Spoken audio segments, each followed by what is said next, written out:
Dito kami ng mga anak ko. Katapos lang namin magbenta ng tuyo.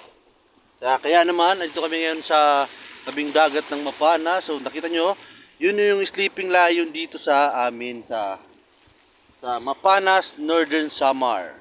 So hindi kami taga Mapanas, taga Palapag kami. Ayan, meron kaming coke, syempre. Lagi naming iniinom ang coke kasi sobrang sarap.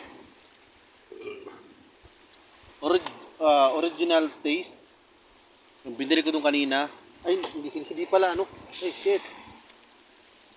Hindi ko pala binili na ano. Nagpalit kami ng tuyo. Yung mga anak ko yun, no. Si Ryzen. Ryzen, shout out. Hello. Kuya Reben, shout out. Hello. To.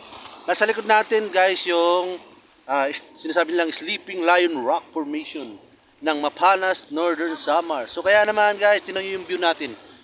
Tingnan nyo yung view. Napakaganda, di ba? Napakaganda ng ating view. So dito kami ngayon.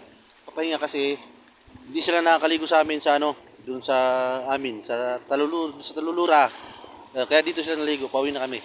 So bali yung sidecar natin is nasa taas. 'Yan. Yes. Sa mga pumapasyal dito, mag-ingat po kayo, guys.